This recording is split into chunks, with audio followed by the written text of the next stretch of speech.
사람들은 누구나 인생을 좀 더 살다 보면 문득문득 뒤돌아 보이죠. 내가 그때 그러지 말걸, 좀 더 잘해줄 걸, 이런 후회 섞인 마음들이 우리에게 오죠. 그래서 우리는 뒤돌아보면서 오늘 내 자신을 돌아보는, 여러분, 이것이 얼마나 중요한지 모릅니다. 여러분, 그렇다고 해서 내가 만일 인생을 다시 산다면 다시 살 수는 없어요. 근데 정말 다행스러운 것은 다시 살 수는 없지만은 새롭게 살 수가 있습니다. 우리가 인생을 다시 살 그런 능력은 우리에게 없잖아요. 그런데 하나님은 우리에게 우리 인생을 새롭게 살 수 있는 기회를 주십니다. 이사야 43장 18절에 이제 그 말씀을 하셔요. 우리 같이 한번 읽어보겠습니다. 너희는 이전 일을 기억하지 말며 옛날 일을 생각하지 마라. 지난 날을 잊어라. 그런 의미가 아니에요. 지난 날에 매이지 마라. 우리가 새롭게 살아갈 날이 우리에게 주어져 있으니 지난 날에 매이지 말고 새롭게 한번 살아보자, 이런 얘기예요. 만일 내가 인생을 다시 산다면 나는 이렇게 살고 싶다, 이런 의미죠. 여러분, 인생이란 단어 우리 많이 쓰지 않습니까? 제가 곰곰이 인생이란 단어를 곱씹어 보니까 그 인생이란 단어 속에 두 가지가 들어있더라고요. 첫 번째는 흐르는 세월이 거기에 들어있어요. 시간이 흘러가면서 우리 인생을 흘려보내지 않습니까?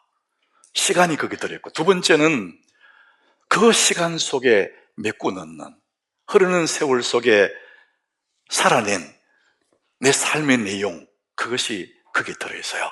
그래서 시간과 내 삶이 합해져서 나의 인생 작품이 되는 거예요. 그래서 전도서 7장 14절에 이 두 가지를 동시에 얘기합니다. 형통한 날과 곤고한 날을 얘기해요. 형통한 날과 또 곤고한 날, 이 두 날을 우리에게 얘기하고 있는데, 형통한 날에는 기뻐하고 곤고한 날은 되돌아보아라, 이렇게 말하는데, 여러분, 형통한 날은 정말 기분 좋은 날이지 않습니까? 내가 원하는 대로 뭐가 자꾸 이루어지는 같은 그런 날이 있고, 그 반대편에는 곤고한 날이 있습니다. 인생의 고난의 때입니다. 생각대로 안 되는, 내 뜻대로 되지 않는 이런 상황들을 말합니다. 이 두 개의 극단적인 때, 형통한 때, 곤고한 때, 이 삶의 양극단, 이 속에, 이 중간에 있는 이 날이 있습니다.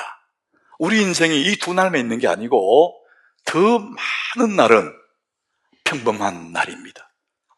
아무 일도 없는 날, 그야말로 우리 삶 속에 일상적인 삶의 내용이 이 중간에 있습니다.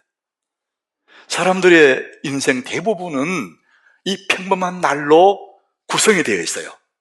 매일같이 반복되는 일상입니다.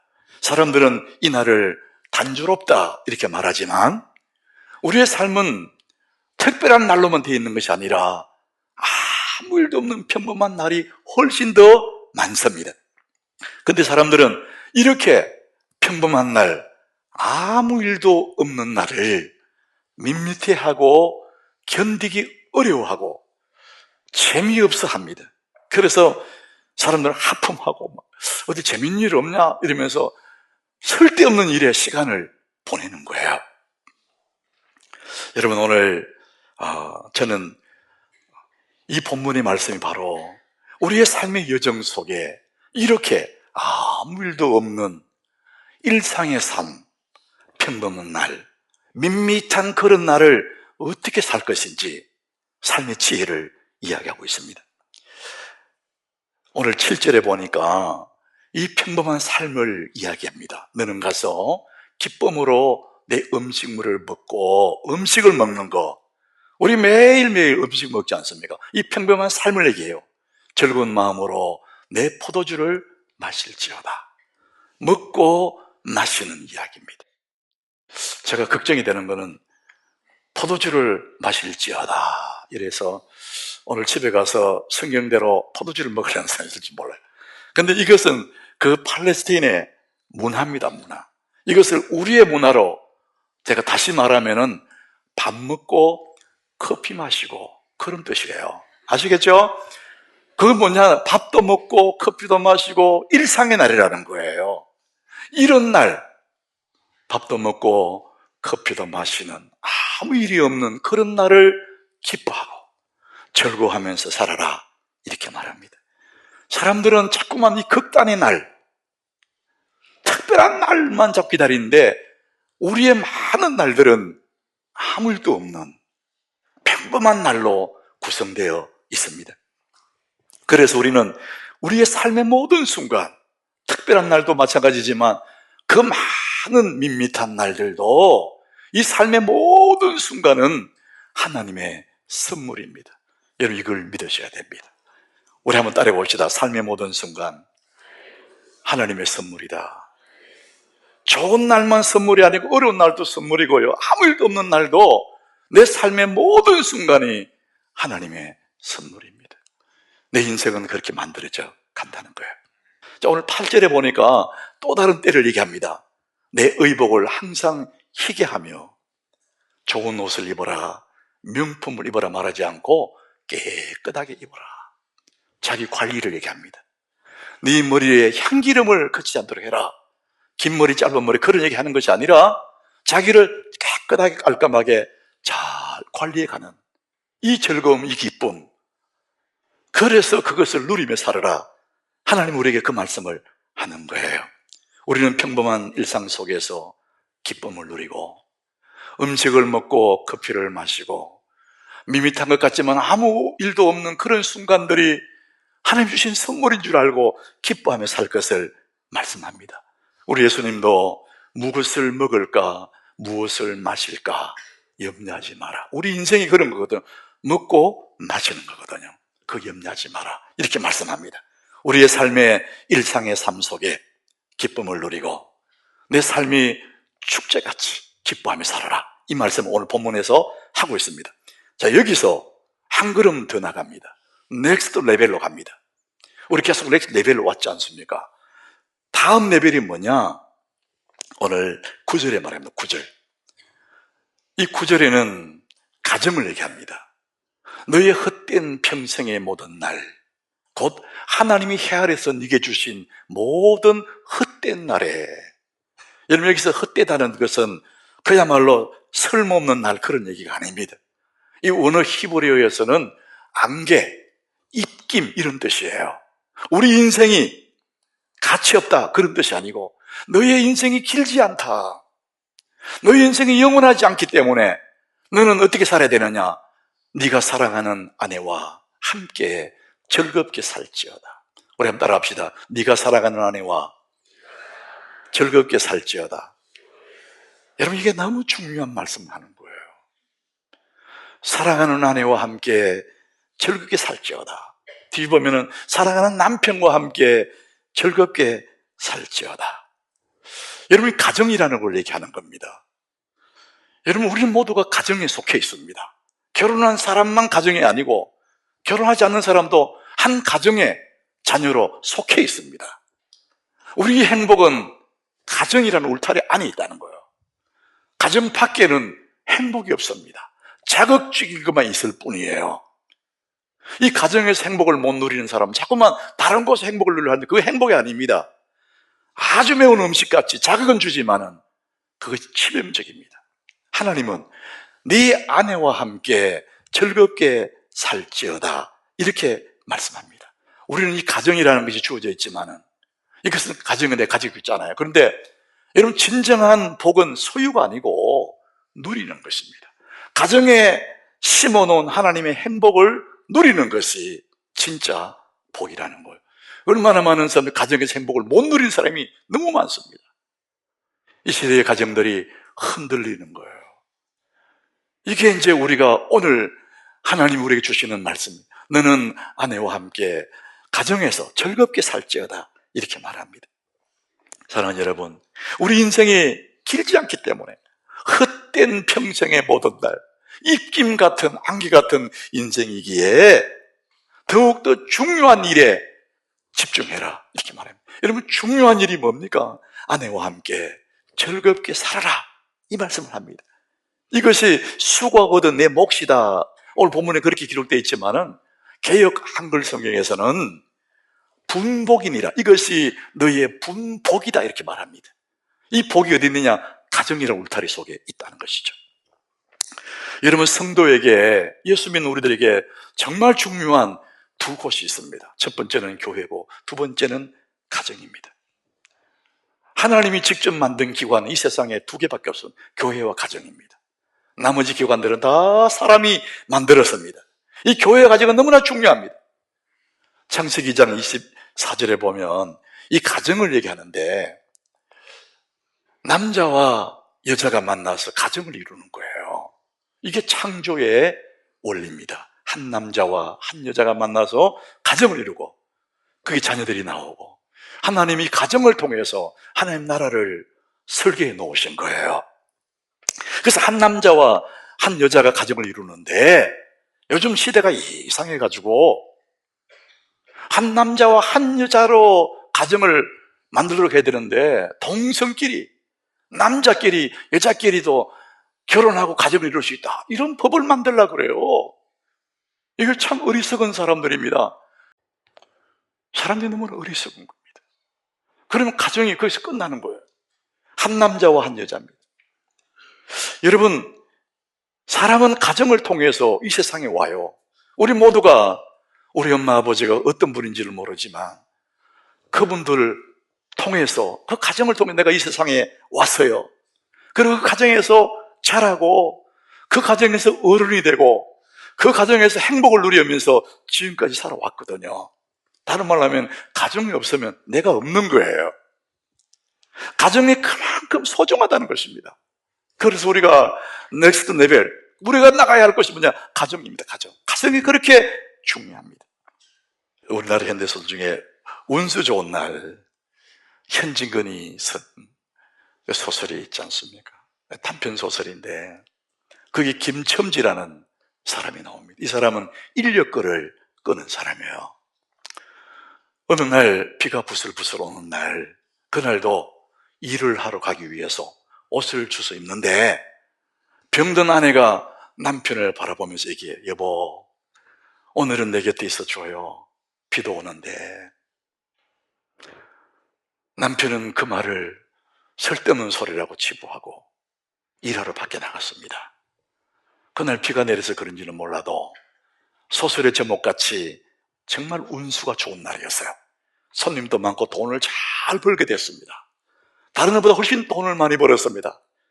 너무나 기분은 좋고 술도 한잔 마시고, 아내를 위해서 설렁탕을 하나 사가지고 콧노래를 부르면 집에 왔어요. 방바닥에 설렁탕을 내려놓고 여보 이거 먹으라고. 아내가 끔찍도 안 해요. 그래서 아내를 흔들어 보니까 아내는 남편이 없는 그 방에서 혼자 눈을 감고 죽은 거예요.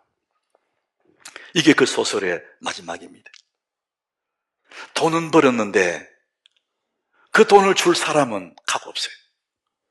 설렁탕을 사가 왔는데 이거 먹을 사람은 가고 없어요. 여러분, 가정을 잃고 어떤 성공도 그건 성공이 아닙니다. 가정을 희생해서 얻은 어떤 것도 여러분 그것은 복이 아닙니다. 여러분, 가정이 그렇게 소중한 겁니다. 이영희라는 그 여자분 교수님인데, 이분이 토라 태교라는 그런 책을 써요. 토라 태교. 이분이 자기 책에서 뭐라고 하냐면은, 가정에 손님이 온다면은 맨 먼저 하는 일이 청소하는 거잖아요. 깨끗하게. 그처럼 젊은 부부가 만나서 손님을 맞을 때 이 젊은 가정에 찾아오는 가장 귀한 손님이 아이인데, 그 태석의 아이를 맞이하기 위해서 청소해야 된다, 내 몸을. 그렇지 않으면은 그런 몸에 태어난 아이가, 신생아 금방 태어난 아이의 몸에 니코틴이 나온다는 거예요. 니코틴, 알코올 성분이 나온다는 거예요. 안 좋은 것을 물려준 거예요. 그러면 안 된다는 거예요.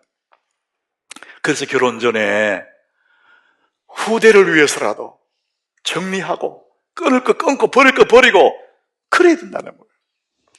저는 100% 동의합니다. 히브리 13장 4절에 우리에게 경고합니다. 모든 사람은, 우리 다 여기 해당됩니다.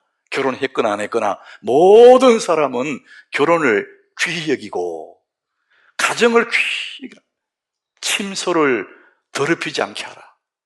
거룩한 부부의 그 침소를 더럽히자. 뭘로 더럽히느냐? 음행하는 자들. 이 음행은 무분별한 성적 관계라고 말합니다. 결혼하기 전에 무분별한 성적 관계를 음행이라고 말합니다. 그리고 간음하는 자들, 이 간음은 배우자 외에, 내 배우자 외에 그래서 간음이라고 말합니다. 이것을 하나님이 심판하신답니다. 우리의 가정을 위협하는 아주 은밀한, 가정을 파괴하는 가장 무서운 존재가 바로 이 음행과 간음입니다. 돈은 좀 없어도 견뎌낼 수 있습니다. 부부가 함께 견뎌낼 수 있습니다. 성격이 좀 안 맞아서 서로 맞춰가며 살아갈 수 있습니다. 그러나 이 음행과 간음이 들어오면 가정이 파괴돼 버립니다.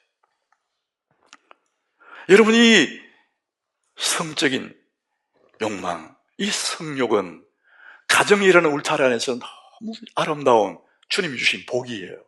선물이거든요. 그런데 이 울타리를 벗어나면 내 인생 전체를 불살라버립니다. 제가 이 통계를 이렇게 한번 검색해 보니까 우리나라 사람들 30대, 40대가 외도하는 그것보다 더 많은 사람이 외도하는 게 누구냐? 60대라는 겁니다.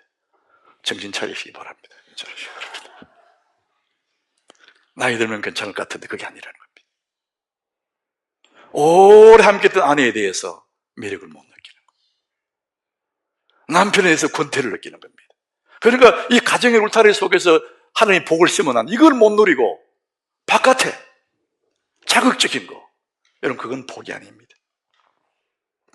우리 몸속에 흐르는 이 음주를 좋아하는 이 육체의 정욕, 음란, 육체의 정욕을 우리는 끊어내야 됩니다. 이거 끊어내지 않으면은 다 우리 가정을 위협합니다. 여러분 어떻게 이걸 끊어낼 수 있을까요? 우리 힘으로, 우리 결심으로는 참 쉽지가 않습니다. 그래서 우리 주님 앞에 여러분 기도하셔야 됩니다. 하나님 우리 가정을 지켜달라고. 여러분 아내들뿐만 아니라 남편들도 하나님 앞에 우리가 지켜야 할 것이 가정이거든요. 기도하면 여러분 하나님 은혜 주시면은 이런 더러운 것들을 끌어내게 될 줄로 믿습니다. 내과 전문의 이용주 박사라는 분이 제가 책을 읽어봤는데 이분이 금식에 대한 얘기를 하더라고요. 근데 이용주 박사 이분이 하남에 살고 있답니다. 이분이 책에 뭐라고 얘기하냐면은 금식을 하면 하나님께서 주신 잠재력이 발동해서 인체의 낡은 조직들이 다 떨어져 나간답니다. 그리고 새 조직이 부활되고 몸속에 오래 쌓여있던 유독 물질이 배출이 된답니다. 그리고 세포 속에 깊숙이 침투했던 노폐물들이 모두 연소되고 흐린 피가 맑아진답니다. 그리고 마지막에 이런 얘기합니다. 인간으로서는 도저히 상상할 수 없는 치유의 현상이 일어난다. 하나님 앞에 금식하고 기도할 때 내 속에 있는 더러운 것들이 다 끊어져 나간다는 거예요. 금식혁명의 책에 보니까 사람의 몸을 수술할 때 의사는 칼을 들고 메스를 가지고 우리 몸을 수술하지 않습니까? 그런데 이 금식은 칼을 대지 않고 하는 수술이라고 그래요. 우리 몸 전체를 새롭게 만들어버린다 합니다. 사랑하는 여러분, 기도로 하나님 앞에 금식하고 기도함으로 내 속에 있는 이 더러운 욕망들을 잠재우고 끌어내고 하나님이 주신 그 아름다운 복, 축복의 그 보고 같은 여러분 가정들을, 그 가정을 지켜내서 거기에 있는 그 복들을 마음껏 누리는 여러분 이런 은혜가 여러분 가운데 있기를 예수 이름으로 축복합니다. 사람은 누구나 다 죽음 앞에 서게 되면 후회한다 그래요. 이게 죽음의 심리학이에요. 죽음이 저만치 보일 때, 내 삶의 끝이 저기서 보일 때 내 머릿속에 살아온 날들이 주마등처럼 쭉 지나간답니다. 그리고 그때는 후회한다는 거. 내가 왜 그랬지? 내가 왜 그랬지? 무슨 후회하느냐? 아이고, 내가 돈을 많이 못 벌었구나. 이런 후회하는 사람 한 명도 없답니다. 땅을 좀 사놓을 건데 그때 아이고, 땅이 저렇게 많이 올랐는데 이런 후회하는 사람 단 한 명도 없답니다. 모든 사람이 공통적으로 후회하는 딱 한 가지가 있는데 그게 뭐냐? 사랑해야 할 사람을 더 사랑하지 못한 그것이 너무나 가슴 아픈 거예요. 내 아이, 내 자식들 더 사랑해줘야 되는데 내가 너무했지. 내 아내, 내 남편을 더 존중해야 되는데 그걸 못했지. 후회의 눈물을 흘리면서 눈을 감는 데입니다. 이게 인간의 본성이라는 거예요. 젊었을 때는 소유중심으로 뭘 얻고 소유중심으로 그렇게 살았지만 삶의 끝날에 가면은 우선순위가 뒤집어집니다. 본질적으로 뒤집어집니다. 그게 뭐냐? 그제서 관계가 얼마나 소중한지, 내 가족이 얼마나 소중한지 이걸 보는 거예요. 우리 인생은 길이로 평가하지 않습니다. 어떻게 살았는지 삶의 내용이 중요한 거예요. 만일 내가 인생을 다시 산다면, 사실 이것은 솔로몬의 고백이잖아요. 모든 걸 다 가져봤는데 돌아보니 후회된다. 내가 인생을 다시 산다면 이런 얘기잖아요. 여러분, 성경은 말합니다. 우리 예수 믿는 사람들은 지금 두 번째 인생을 살고 있다는 거예요. 왜? 우리 예수 안에 거듭났으니까. 거듭났다. 어게인, 본 어게인. 우리 두 번째 삶을 사는 거예요. 고린도후서 5장 17절에 그 말씀을 하고 있습니다. 우리 같이 읽어봅니다. 그런즉 누구든지 그리스도 안에 있으면 새로운 피조물이라. 이전 것은 지나갔으니 보라 새 것이 되었도다. 예수를 모르던 이전의 삶은 끝났고 예수 안에서 새로운 인생, 새로운 피조물로 지금 살아가고 있다고. 하나님 우리에게 새로운 기회를 주셨단 말이죠. 내가 인생을 다시 산다면, 이건 지금 다시 살면 된다는 거예요. 나에게 주어진 일상들, 먹고 마시고 그 많은 시간들을 가정에서 잠자고 먹고 사랑하고 아끼며 살아가는 그 많은 무수한 삶의 일상의 삶 속에서 우리는 주님 주시는 그 복을 누리며 살도록 하나님 우리에게 만드셨습니다. 사랑하는 우리 하나님교회 성도 여러분, 여러분 삶의 우선순위가 이 세상이 아니고 여러분 일상의 삶, 여러분의 가정이 여러분 삶의 우선순위가 되어서 가정의 울타리 속에 숨겨놓으신 하나님의 그 분복을 여러분 마음껏 누리시기를 예수 이름으로 축복합니다. 여러분 기도로 가정 지키셔야 됩니다. 견디내셔야 됩니다. 가정에서 행복을 누리지 못한다면 세상 어디에도 없습니다. 세상에 있는 그것들은 행복이 아니고 자극제입니다.